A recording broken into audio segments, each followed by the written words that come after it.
beeswax covering session, which is led by Annie Mizera, who is our very own crafting maven. And also, Annie also is the leader of the Booton Fiber Arts Club, which has been working here for, how long have you been doing it now, Annie? 10 years, something like 10 that? years, yeah. Yep. 10 years. So, do you want to just sort of show your face for a sec? Oh, sure. How do I do? Oh, here we are. Okay. Oh, there you go. No. Oh, I can just So, the camera, right? This is the first time I'm doing that. I'm usually on the back side of the. I know. Oh boy, I look like a burglar. You don't look like a burglar. I can assure you that they're burglars that look completely different. So I'm delighted to welcome you all. I hope you are as excited about not using plastic as I am. One of the things that I think we should be really working on as people and nations is to get rid of all of the plastics. So Annie's workshop is one small step in the right direction. I'm also really excited to, and I'm just going to toot the horn a little bit for the next few months. We are making at Booton Library 2021 the year of the pollinator. So we are going to be doing a lot of gardening workshops. We're going to be doing a lot about pollinators. I just ordered a whole bunch of brand new gardening workshops, how to do urban gardening and all of that kind of stuff. So with no further ado, I'm going to pin Annie's video if I can find it. Oh, there you are. Okay, and of course, forgive me for being, let's see, how do I do this? Oh, this is where you need. Let's see, where are you? Can you pin yourself, Annie? Yeah. Am I doing pin or spotlight? Does it matter? I think you're pinning yourself. Okay. All right. Can everybody yeah. I'm sorry, go for it. Okay. Can everybody see this okay? Mm-hmm. And feel free to unmute yourself. Yes. So you can ask questions along the way. So I did send out an email last night. You may not have seen it yet, but you know, we were supposed to do this workshop like several weeks ago, and I noticed that our kits, this was what's the word, solidified a bit. So I gave some instructions in the email about how you could soften it up, but if you wanted to wait until our program, we'll do it together in the first few minutes, because I have one here that I'm going to use tonight that is a little solidified. And one way you could do it, which I'm not going to show here, but I described in the email, is that you could fill a saucepan just big enough for this with hot water from the tap, put it on the stove, drop this in with the lid on tight, and you know, it took maybe 2 minutes, 3 minutes for this to start moving around, the mixture. I picked it up out of the hot water with tongs, not with my fingers, but with tongs. And I saw that it was, as I went like that, that the mixture was starting to slide around. So it only took a couple minutes to do it that way if you don't have a microwave. I am going to step aside for a few seconds to do the microwave version. And to put it in the microwave, you need to vent it. So you're going to put your lid on because you don't want anything to spatter. I don't think it will in the small amount of time it's going to be in the microwave, but you are going to vent it. So I'm going to put it in for like 20 to 30 seconds. Less if you have one of those super powerful microwaves, more if not. Be right back.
Okay, folks, I am going to put it in a little bit more, but I wanted to show you what it looks like after 30 seconds.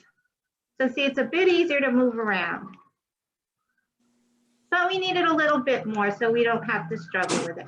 Remember, we're not trying to melt anything, just trying to soften it up. Be right back.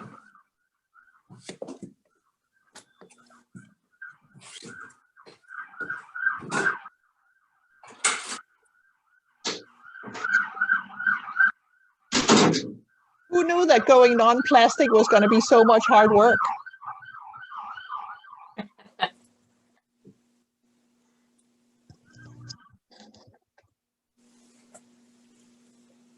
So Terry, is that you I see right there? It is, yeah. Nice to see you, and nice to see you, Dana and Sadie.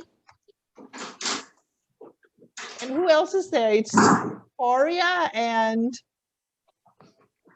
Karen. Victoria and Karen. Nice to meet you guys. Thank you so much for joining tonight. And Laura and, you know, Caitlin or Jordan. I can't tell the difference between the two of you. It's Jordan. She's my buddy today. I'm so sorry. You know, one of these days I'll get it right. Well, I know when I see you in person, but on the videos you look well, not exactly the same, of course, but close enough. All right. So here we're back after 30 more seconds. That's fine. Moves around a lot easier. Okay. You could turn on your iron if you haven't done so already. I ended up setting mine to 5. The instructions that I used online said medium, but I found that just didn't work as well, so I turned it to high. But you can start at medium if you like. And while that's warming up, I'm going to show you 2 that we made already. Slightly bigger one. I think there are 3 pieces of fabric in your kit. I only have 2 here. And let me show you how they work.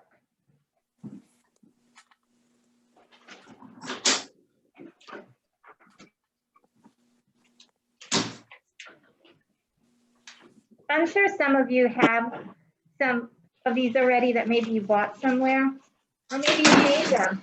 There's a few different ways to make them. There's the paintbrush method, there's the oven method, but I'm into simple, and I didn't want to have to involve an oven or double boilers or anything like that. So you're going to pretend that this is your piece of cheese or your food or whatever you want to wrap.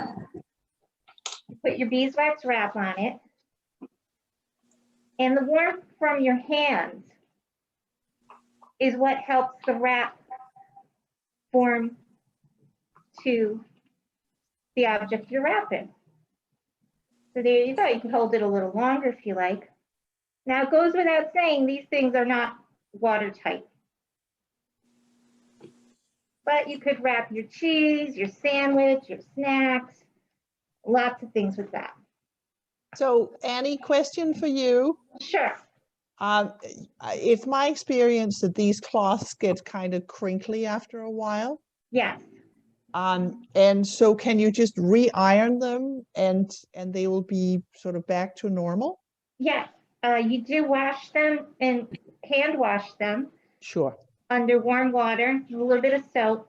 And if you use them a lot, like say you have a sandwich every day that you're wrapping this with, you may find that after a year or so, you need to iron some more of the mix on it. I made a couple about 2 years ago that I use rarely, and I still don't have to do anything to them. I haven't had to add anything to them. But okay. if you, yes.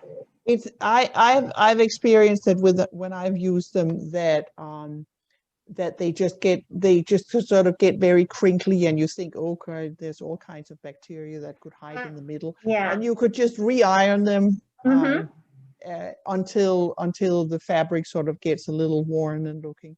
Yes, absolutely. Okay. Now after we iron them, they're just sticky. They're not oily or anything like that.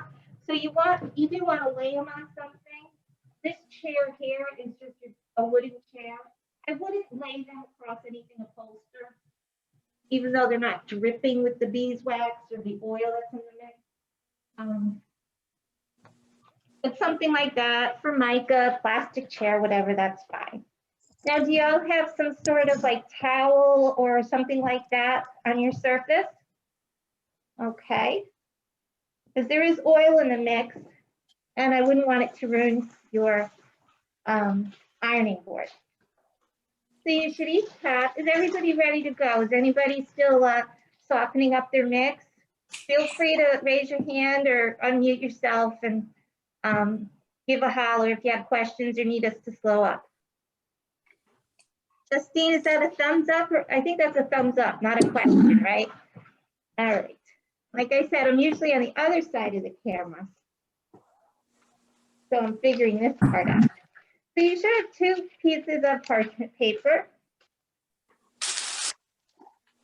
And I'm going to do this small one first. Put your fabric, whichever one you want to do first, down on the parchment paper.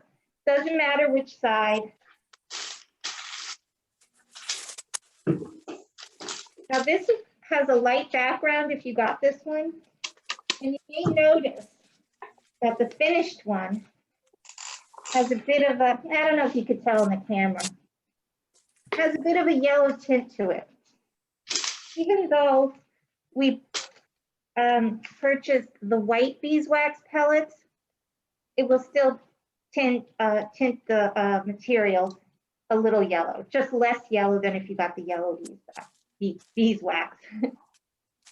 Okay, so what you're going to do is get your softened beeswax mixture.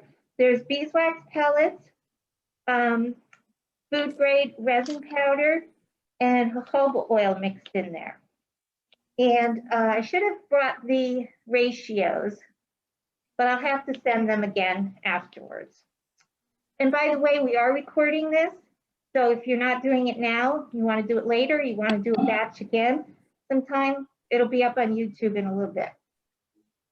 Okay, so you take a little bit on your tongue depressor here, your wooden stick, and you just spread it out. You don't have to be fancy, you don't have to be thorough, and you've got plenty of this beeswax mixture in there. You've got extra, so you don't have to use it all up. This stuff is going to spread when we iron it.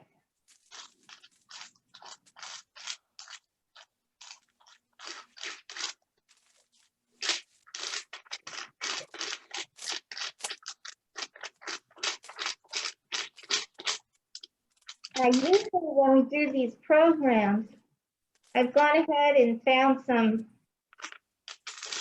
puns and facts for the dead time, but I forgot to do that. So I don't have any bumblebee related puns. If anybody does, any bumblebee factoids or. Well, I can do bee factoids. I'm just gonna say, Lada is an enthusiastic gardener, and yes, let's hear her. So to Annie's point about not using too much, and this has nothing to do with bees, try and just as an experiment, try and spill a tablespoon of liquid on a surface, and you will see how much that is. It is really quite astonishing. You just don't know how much you're actually spilling. Now, in terms of bees, I don't know if you know this, but the American honeybee was not the American honeybee. The honeybees that we have in the United States are actually Italians. They're also Russian. And there are some Ukrainians in between as well. This is a European bee that was imported to the United States way back when, when the Pilgrims came over. It is actually a bee that's competing with our native pollinators. However, it is also a bee that is very important for our agriculture, and so it's going to be here for, you know, the rest of time. Now, Lotta, the bumblebee when I think of bees, I think of bumblebees, those fat, fuzzy looking ones. Yes. Are they pollinators? And if they are they like major pollinators? Do you know? Yes, they are the bumblebees that we know, and there are a ton of them. American bees tend to be solitary bees. They don't live in hives, and they don't tend to be sort of big honey producers, and they don't tend to be big beeswax producers like the Italian honeybees. But all bees are pollinators, and pollinators are unbelievably fascinating because, you know, one of the things I learned the other. I'm sorry. Am I going in? Oh, we're losing our. Lotta, can you hear? I can hear you. Yeah, you were going in and out, so I couldn't tell if you, okay, good. I couldn't tell if you were saying they were big, Oh dear. chubby ones. They are indeed the chubby ones, but there are many All different. I think we'll try to get Lotta back. Okay. All right. I can hear you, Lotta. Oh, no, go ahead. I think you were going out again. All right. Okay, we'll go to the next step. In the meantime, you take your other piece of parchment paper, put it right on top. And here's where the magic happens.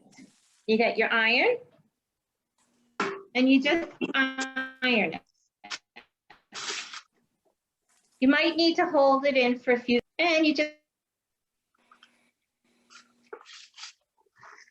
just ironed. You can see that it's melting. Annie, I'm assuming the Now, iron. it's not 100%. The visual that you get is not, when you look underneath. Pardon me? Okay, it sounded like someone had a question. I heard the first part of it, but I didn't hear the important